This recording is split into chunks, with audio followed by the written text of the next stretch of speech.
सबको नमस्कार।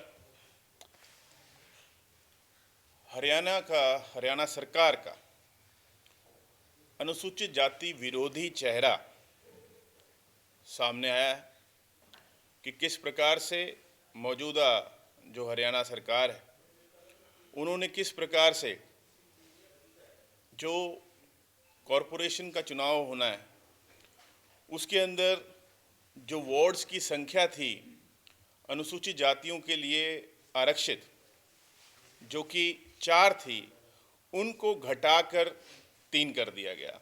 और इसी प्रकार से अंबाला के अंदर भी 5 आरक्षित सीटें थी अनुसूचित जाति के लिए, उनको भी घटाकर 3 कर दिया गया। और इसके लिए हम सब मिलकर श्री रविंद्र रावल जी के माध्यम से माननीय उच्च न्यायालय में गए और Usha Rani and others versus state of Haryana and others case के अंदर हरियाणा सरकार को नोटिस हुआ है और जिसके अंदर जो तारीख अब लगी है नोटिस वो 18 फरवरी 2026 का है कंसिडरेशन के लिए। भारत के संविधान में साफ लिखा हुआ है पार्ट 9A जो म्युनिसिपैलिटीज़ के बारे में है, उसके आर्टिकल 243P में व्याख्याएं दी गई हैं, डेफिनेशंस।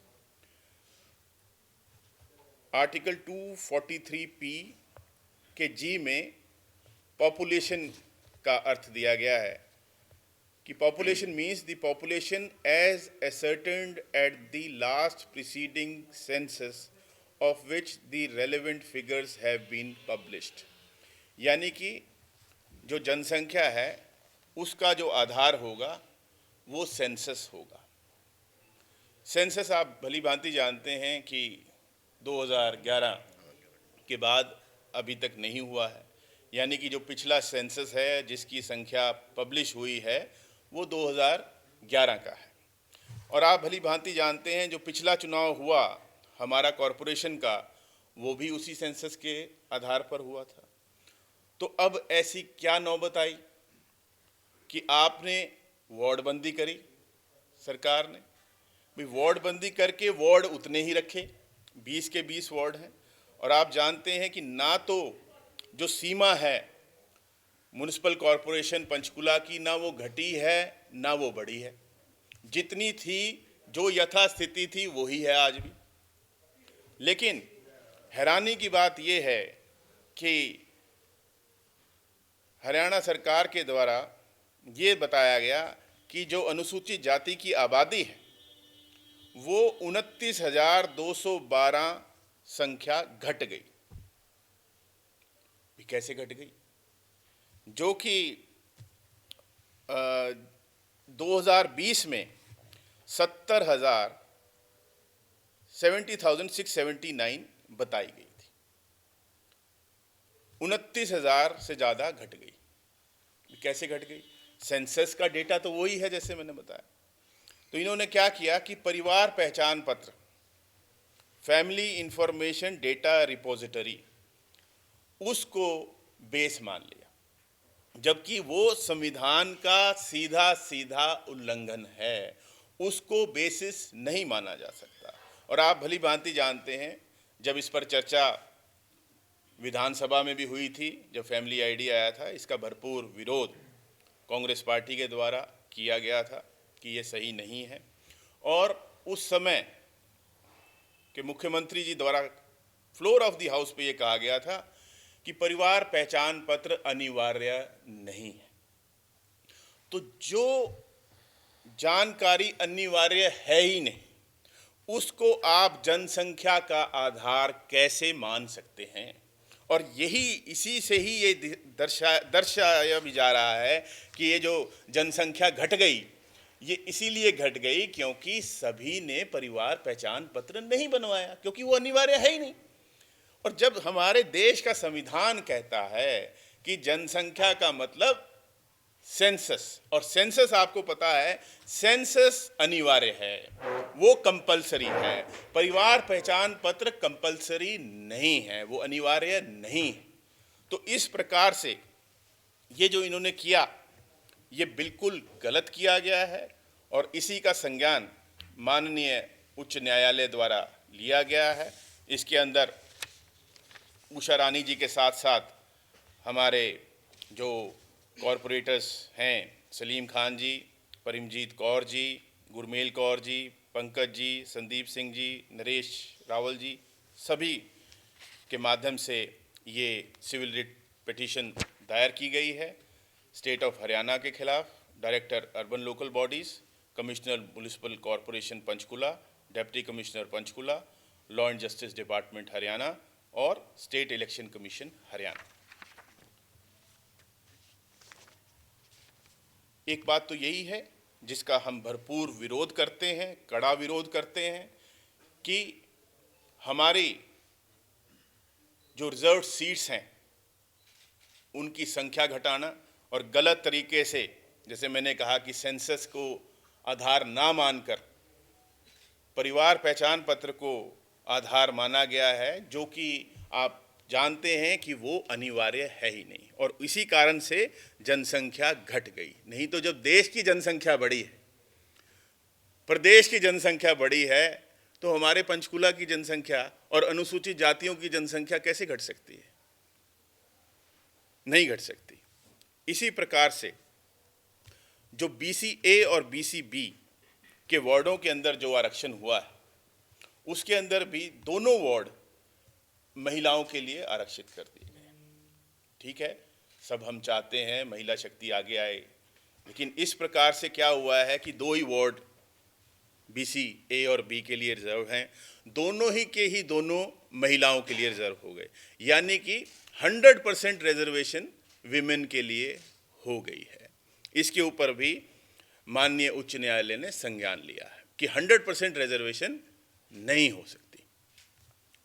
ऐसे ही साफ साफ है सेक्शन 6 का 3 जो हमारे म्युनिसिपल कॉरपोरेशन एक्ट का है, वो साफ कहता है कि जो वार्ड बंदी होगी वो जोग्राफिकली कॉम्पैक्ट एरियाज की होगी। आप ऐसा नहीं कर सकते कि एक स्थान यहाँ पे है, एक स्थान यहाँ पे है और उनको एक ही वार्ड पे डाल देंगे। लेकिन मौजूदा भाजपा की सरकार के द्वारा ये भी किया गया। अपने राजनीतिक फायदे के लिए गलत तरीके से वार्ड बंदी हुई, जो एरियाज आपस में जुड़े हुए नहीं भी हैं उन्हें भी बांट दिया गया। और सबसे बड़ी बात यही है कि जब सेंसस हुआ ही नहीं तो आप वार्ड बंदी किस आधार पे कर रहे हैं? वार्ड भी उतने ही हैं 20 के 20, उसका एरिया भी हमारा म्युनिसिपल कॉरपोरेशन का उतना ही है, ना 1 इंच घटा ना 1 इंच बढ़ा। सेंसस 2011 के बाद हुआ नहीं, उसी के आधार पर पिछली वार्ड बंदी हुई थी। तो इससे साफ प्रतीत होता है कि हरियाणा सरकार की जो मानसिकता है वो अनुसूचित जाति विरोधी है, और दूसरा ये सही तरीके से म्युनिसिपल कॉरपोरेशन का चुनाव नहीं कराना चाहते।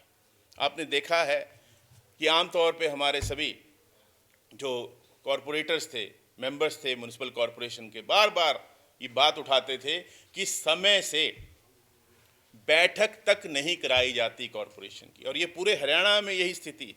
सेक्शन 52 म्युनिसिपल कॉरपोरेशन एक्ट का साफ ये कहता है कि महीने में कम से कम एक बार बैठक होनी चाहिए, लेकिन आप देखेंगे कि कई कई महीने बीत जाते थे लेकिन बैठकें तक बुलाई नहीं जाती थी। ये इनकी मानसिकता है कि कमज़ोर करना जो लोकल बॉडी की सरकार है उसको कमज़ोर करना।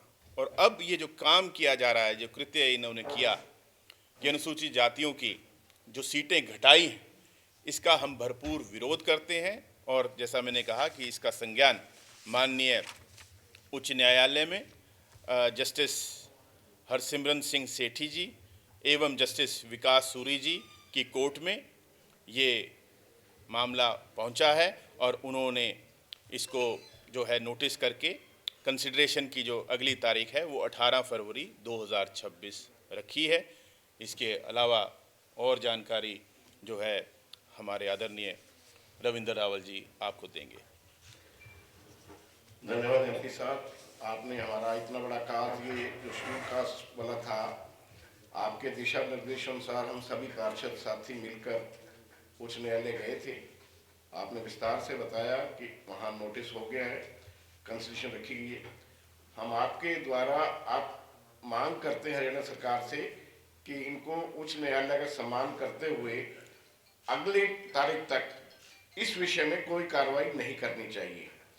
यदि फिर भी ये कोई कार्रवाई करेंगे तो हम फिर दोबारा माननीय उच्च न्यायालय में जाकर एप्लीकेशन फाइल करके कहेंगे कि आपके संज्ञान में आने के बावजूद नगर निगम के अधिकारी या जिला प्रशासन या स्टेट इलेक्शन कमीशन चुनाव की तरफ बढ़ रहा है, तो उसको हम दोबारा एप्लीकेशन फाइल करके वहाँ दोबारा कहेंगे जाके। क्योंकि कल जब सुनवाई में बात हुई तो हमने स्टे के लिए कहा, लेकिन कोर्ट ने कहा हमने नोटिस कर दिया है, संज्ञान में मामला है, फिर भी अगर कोई बात आएगी तो you are free to file an application.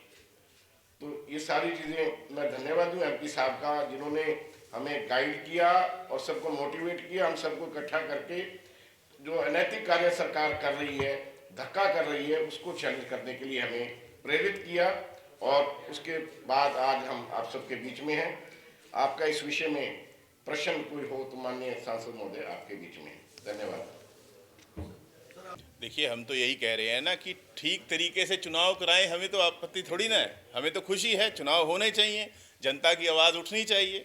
ये तो थर्ड रंग ऑफ गवर्नमेंट है कि लोकल बॉडीज, चाहे वो अर्बन हो, चाहे विधानसभा और उसके बाद लोकसभा, तो तीनों जगह समय से चुनाव होने चाहिए। लेकिन जिस प्रकार से आपके सामने ये सरकार की जो मानसिकता है वो ठीक नहीं दिखाई दे रही।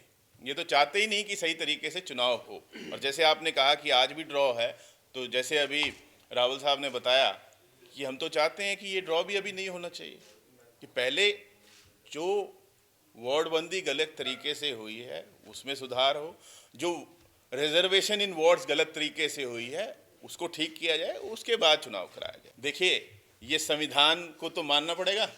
मैंने आपको कोट किया, ये act the Haryana municipal corporation act 1994, इसको तो मानना पड़ेगा। अब ये सरकार भाजपा की उसको भी ना माने तो क्या हम चुप बैठे रहें? और हम तो चाहते हैं चुनाव हो।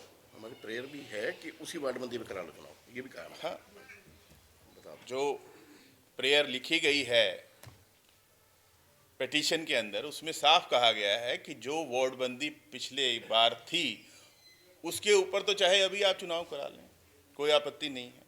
और 73rd 74th amendment Congress party लेके आई थी मजबूती देने के लिए लोकल बॉडीज़ को। तो हम तो चाहते हैं हमारी लोकल बॉडीज़ मजबूत हों। और जैसे मैंने अभी कहा है, आप पूछिए कि क्यों समय से, जब सेक्शन 52 दी हरियाणा म्युनिसिपल कॉरपोरेशन एक्ट कहता है कि हर महीने जनरल बॉडी की बैठक होनी चाहिए, क्यों नहीं कराते थे?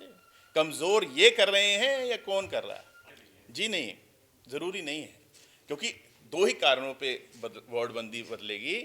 जब नया सेंसस आ गया या जो एरिया है कॉरपोरेशन का वो घटे या बढ़े, तभी आप वार्डबंदी करते हैं। तो इन दोनों में से कुछ भी नहीं हुआ है, सिर्फ राजनीतिक लाभ लेने के लिए। और इसीलिए आप देखते हैं कि ज़्यादातर जो हमारे कांग्रेस के कॉरपोरेशन में मेंबर्स थे, उनका एरिया ऐसा ऐसा बना दिया कि दो टोटली अलग अलग स्थान, बीच में जुड़ाव ही नहीं है, जानबूझकर, क्योंकि उन्हें दिख रहा है कि आगे भी उनका जीतना संभव नहीं है।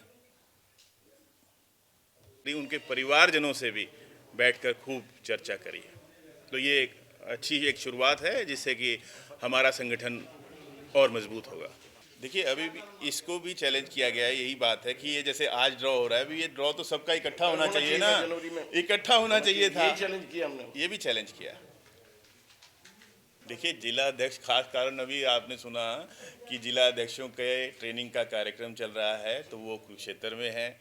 और जो हमारे विधायक जी हैं वो आज अवेलेबल नहीं थे, बात हुई थी, सोही जी की भी बात हुई थी, वो आज यहाँ अवेलेबल नहीं थे। वो होते तो वो भी हमारे साथ होते।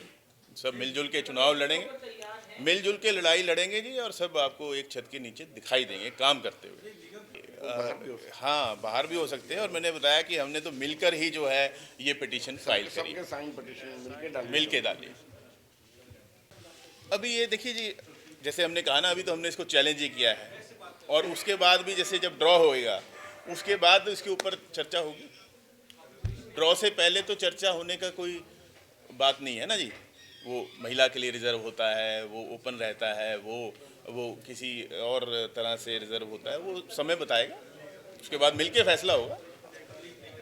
आप चाय जलपान